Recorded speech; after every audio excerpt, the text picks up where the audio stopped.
Hi అండి. అందరికీ నమస్కారం అండి. ఫ్రెండ్స్ మనకి ఇప్పుడిప్పుడే మరొక ముఖ్యమైన అప్డేట్ అయితే రావడం జరిగిందండి. అది కూడా ఇక రూ. 5కే భోజనం ఆగస్టు 15వ తారీఖున అన్న క్యాంటీన్‌లు ఓపెన్ అంటూ ఇప్పుడే మనకొక లేటెస్ట్ అప్డేట్ అయితే వచ్చిందండి. అయితే ఇందుకు సంబంధించిన పూర్తి వివరాలైతే మన వీడియోలో తెలుసుకుందామండి. అంటే అన్న క్యాంటీన్‌లు 15వ తారీఖున ఓపెన్ చేస్తున్నారు. అయితే దీనికి సంబంధించిన విధి విధానాలు కూడా రూపొందించారు. అయితే దీనికి సంబంధించిన పూర్తి వివరాలైతే మన వీడియోలో తెలుసుకుందామండి. వీడియో మాత్రం ఎక్కడా స్కిప్ చేయకుండా చూడండి ఫ్రెండ్స్. అప్పుడు మనకి పూర్తి సమాచారం అయితే తెలుస్తుంది. ఇక లేట్ చేయకుండా వివరాల్లోకి వెళ్ళిపోదాము. ఇక ఆంధ్రప్రదేశ్లో అన్నా క్యాంటీన్లను పునఃప్రారంభించాలని కూటమి ప్రభుత్వం నిర్ణయించుకుంది. అందుకోసం ముహూర్తాన్ని కూడా ఫిక్స్ చేసింది.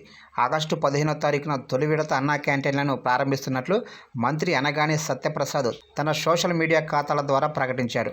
తాజాగా పునఃప్రారంభమయ్యే అన్న క్యాంటీన్లలో పేదలకు అందించే ఆహారాల మెనూ, వాటి ధరలను మంత్రి ఆదినారాయణ వెల్లడించారు.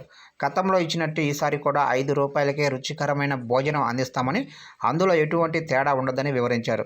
ఇక పేదలందరూ అతి తక్కువ ధరకే రుచికరమైన, నాణ్యమైన భోజనం చేయాలని, ఆకలి చావులను అడ్డుకోవాలన్న ఉద్దేశంతోనే టీడీపీ గతంలో ఈ పథకాన్ని ప్రవేశపెట్టిందని, ఇప్పుడు కూడా అదే లక్ష్యంతో ముందుకు వెళ్తామని ఆయన చెప్పారు. ఇక రాష్ట్ర వ్యాప్తంగా అన్ని చోట్ల ఒకే భోజన మెనూతో అన్నా క్యాంటీన్లు పనిచేసేలా చర్యలు తీసుకుంటామని వివరించారు మంత్రి ఆదినారాయణ. గతంలో అన్నా క్యాంటీన్లకు అక్షయ పాత్ర సంస్థ నాణ్యమైన, రుచికరమైన ఆహారాన్ని సరఫరా చేసిందని, ఈసారి కూడా అదేవిధంగా నాణ్యమైన, రుచికరమైన భోజనాన్ని అతి తక్కువ ధరకే అందించేలా ప్రణాళికలు సిద్ధం చేశామని చెప్పారు. ఇక భోజనాన్ని అందించడానికి టెండర్లు పిలిచామని, జూలై 22వ తారీఖున టెండర్లను ఓపెన్ చేస్తామని మంత్రి ఆదినారాయణ ప్రకటించారు. కాగా ఇప్పుడు రీఓపెన్ చేస్తున్న అన్నా క్యాంటీన్ల మెనూ కూడా గతంలో దాని తరహాలోనే ఉంటుందని చెప్పారు. కాకపోతే రాష్ట్రమంతటా ఎక్కడికి వెళ్ళినా ఒకే మెనూ ప్రకారం అందించడం జరుగుతుందని చెప్పారు. ఇక అన్నా క్యాంటీన్లను 2014-19 మధ్య అధికారంలో ఉన్న టీడీపీ ప్రభుత్వం తీసుకొచ్చింది. అప్పట్లో ఎంతోమంది ఆకలి బాధను ఈ అన్నా క్యాంటీన్లు రూ. 5కే తీర్చాయి.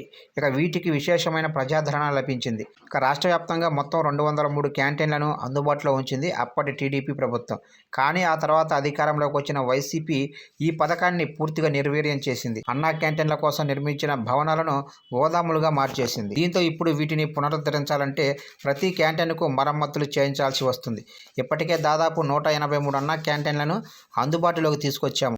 మరో 18 క్యాంటీన్ల భవనాలు పూర్తయ్యాయి. మరో 2 నిర్మాణం ప్రాథమిక దశలో ఉంది. ఏది ఏమైనా ఆగస్టు 15 నాటికి మొత్తం 203 క్యాంటీన్లను అందుబాటులోకి తీసుకొచ్చేందుకు ప్రయత్నిస్తున్నాము అని ఆదినారాయణ చెప్పుకొచ్చారు.